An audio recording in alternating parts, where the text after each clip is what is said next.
नमस्कार साथियों, Mahesh Taneja Indian and world history YouTube channel पर एक बार फिर आपका स्वागत है।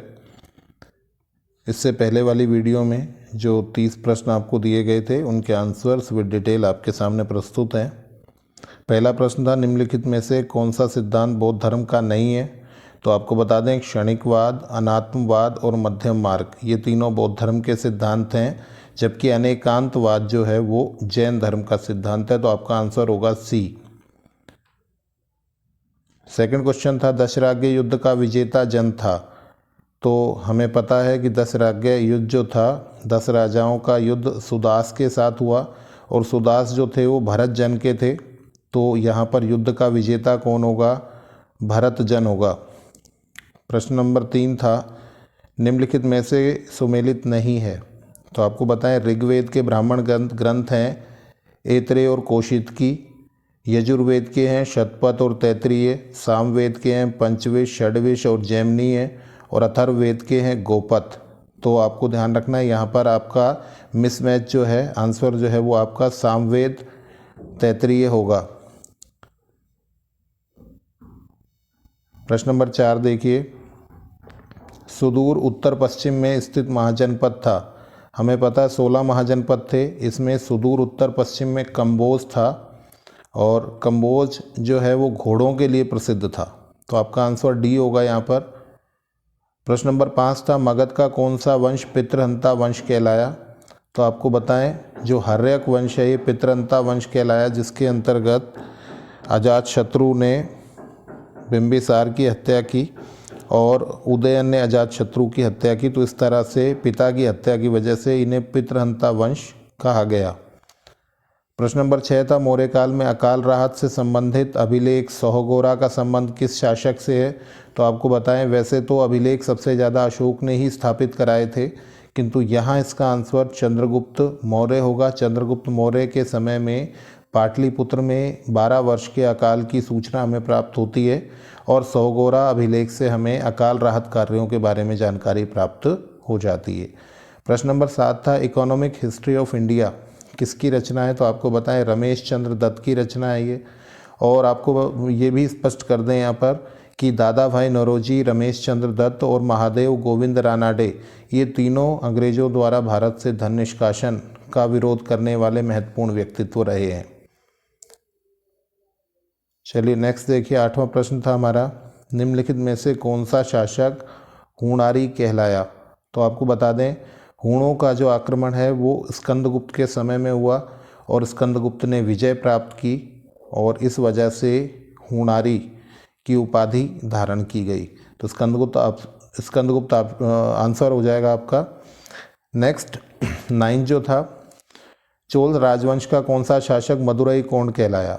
तो आपको बता दें, जो परांतक फर्स्ट हैं, इन्होंने पांड्य राज्य और श्रीलंका की संयुक्त सेना को पराजित किया था और पांड्य राज्य पर अधिकार स्थापित करके उसकी राजधानी मदुरई को जीता और मदुरई कोंड की उपाधि धारण की। मदुरई कोंड का अभिप्राय होता है मदुरई का विजेता।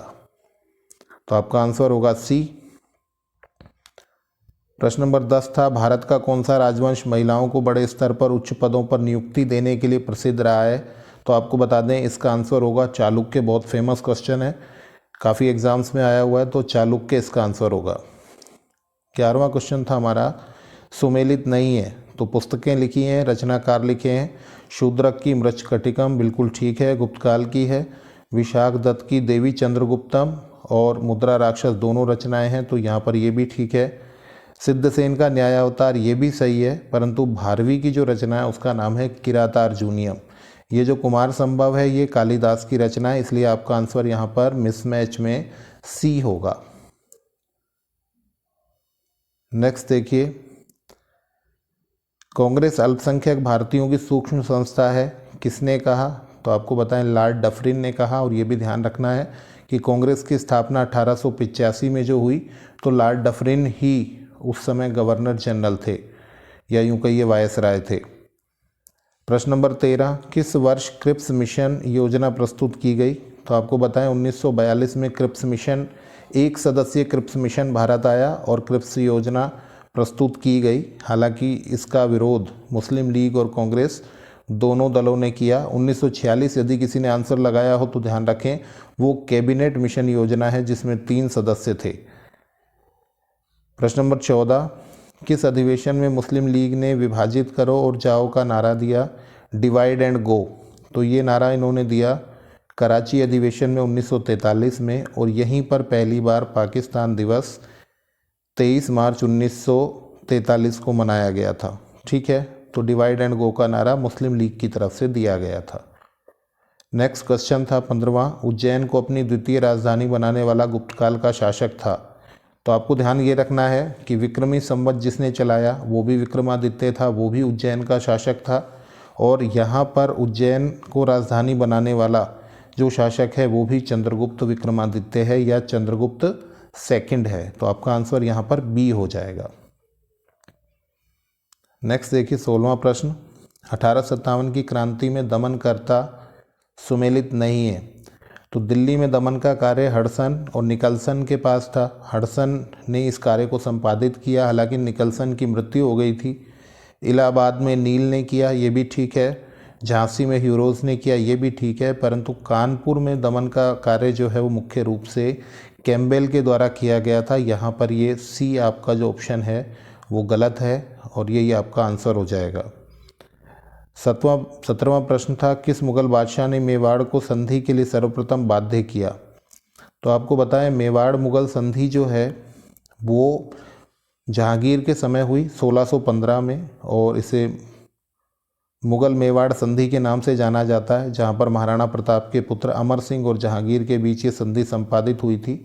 तो आपको ध्यान रखना है यहाँ पर जहांगीर आंसर होगा आपका। प्रश्न नंबर 18, मुगल काल में धर्म व दान से संबद्ध मुख्य अधिकारी था? तो आपको बता दें मुगल काल में धर्म और दान का जो मुख्य अधिकारी था उसे सद्र उस सुदूर कहा जाता था। काजी जो था वो न्याय से संबंधित था। मीर बख्शी सैन्य प्रमुख होता था, और दीवान इंशा जो है वो पत्राचार से संबंधित महत्वपूर्ण कार्य को संपादित करता था। नेक्स्ट देखिए, वेवेल योजना पर आम सहमति के लिए कौन सा सम्मेलन आयोजित हुआ? तो आपको बताया 1945 की वेवेल योजना भारतीयों को औपनिवेशिक स्वराज्य देने की दिशा में एक महत्वपूर्ण कदम था।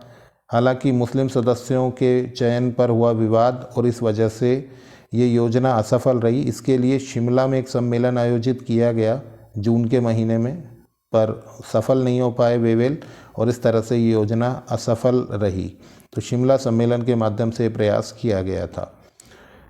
20वां प्रश्न, 21 फरवरी 1915 को लाहौर क्षेत्र में आरंभ की जाने वाली एक विस्तृत क्रांति की योजना के मुख्यतः किस दल की भूमिका थी? तो आपको बताएं जो गदर पार्टी के सदस्य थे, मुख्य रूप से सिख लोग जो थे, इन लोगों ने एक प्लानिंग की थी कि ब्रिटिश सरकार जो है वो विश्व युद्ध में फंसी हुई है, ऐसे में एक बड़ी क्रांति करके हम लाहौर से उसकी शुरुआत करेंगे। सोहन सिंह भागना और कई सदस्य इसमें थे और रास बिहारी बोस भी यहाँ पर एक मुख्य भूमिका में दिखाई देते हैं। तो इन सब ने एक प्लानिंग किया था, और ये योजना जो है ये गदर पार्टी के द्वारा अनुप्राणित थी या डायरेक्टेड थी, निर्देशित थी। ठीक है, तो आपका आंसर यहाँ पर गदर पार्टी होगा। प्रश्न नंबर 21, भारत छोड़ो आंदोलन के दौरान किस समानांतर सरकार ने सबसे अधिक समय तक शासन किया? तो यहाँ पर 2-3 सवाल होते हैं, वो आपको ध्यान रखने हैं। सतारा की सरकार सबसे लंबे समय तक चली थी महाराष्ट्र में। बलिया पहली सरकार थी जो समानांतर सरकार चित्तू पांडे ने बनाई, और तामलुक की जो सरकार थी वो बांग्लादेश वाले क्षेत्र में पड़ता है, पश्चिम बंगाल बांग्लादेश क्षेत्र में। तो तामलुक की जो सरकार थी उस समय ये जातीय सरकार के रूप में प्रसिद्ध हुई जो सतीश सामंत ने बनाई थी। और तलचर उड़ीसा में भी एक सरकार बनी थी, पर सबसे लंबे समय तक जहां जो पूछा गया है उसका आंसर आपका सतारा हो जाएगा। नेक्स्ट 22वां प्रश्न था, सिंधु घाटी सभ्यता के किस नगर में योगी की प्रतिमा प्राप्त हुई है, जिसके आधार पर यहाँ पर धर्मतंत्रीय शासन व्यवस्था की संभावना व्यक्त की गई है? तो आपको बता दें मोहनजोदड़ो में एक योगी की मूर्ति मिली है, जिसके आधार पर अब पतंजलि से पहले भी योग की संभावना व्यक्त की जाती है, और ये माना जाता है कि संभवतः यहाँ पर धर्मतंत्रीय शासन व्यवस्था थी जिसका मुखिया ये पुरोहित ही था। प्रश्न नंबर 23, गुप्तकालीन चित्रकला में अजंता से प्राप्त किस गुफा को चित्रशाला की संज्ञा दी गई है? तो आपको बताएं 16, 17 और 19वीं गुफा के जो चित्र हैं गुप्तकालीन माने जाते हैं, जिसमें 16वीं गुफा में मरणासन राजकुमारी का चित्र फेमस है और 17वीं गुफा जो है यहाँ पर बहुत सारे चित्र होने की वजह से चित्रशाला इसे संज्ञा दी गई है। 17वीं गुफा को चित्रशाला की संज्ञा दी गई है, ये आपको यहाँ पर ध्यान रखना है। तो आपका आंसर हो जाएगा बी। किस जैन ग्रंथ में या जैन रचना में 16 महाजनपदों के नाम मिलते हैं? तो काफ़ी कन्फ्यूज़न होता है लड़कों को यहाँ पर, तो आपको ध्यान रखना है बौद्ध ग्रंथ अंगुत्तर निकाय में 16 महाजनपदों के नाम मिलते हैं और जैन ग्रंथ भगवती सूत्र में भी 16 महाजनपदों के नाम मिलते हैं। तो इसको आप दोनों को अलग अलग कर लीजिएगा। प्रश्न नंबर 25, अशोक के धम्म का स्वरूप नहीं था। तो अशोक का धम्म जो था वो सर्वजन हिताय था, सभी लोगों के हित में था, सहिष्णुता मूलक भी था और नैतिक मूल्यों का संस्थापक भी था, परंतु स्वर्ग प्राप्ति का लक्ष्य करता नहीं था। तो आपका आंसर होगा डी। प्रश्न नंबर 26, किस रचना को हीनयान और महायान के मध्य सेतु स्वीकार किया गया? तो इसका आंसर होगा आपका महावस्तु।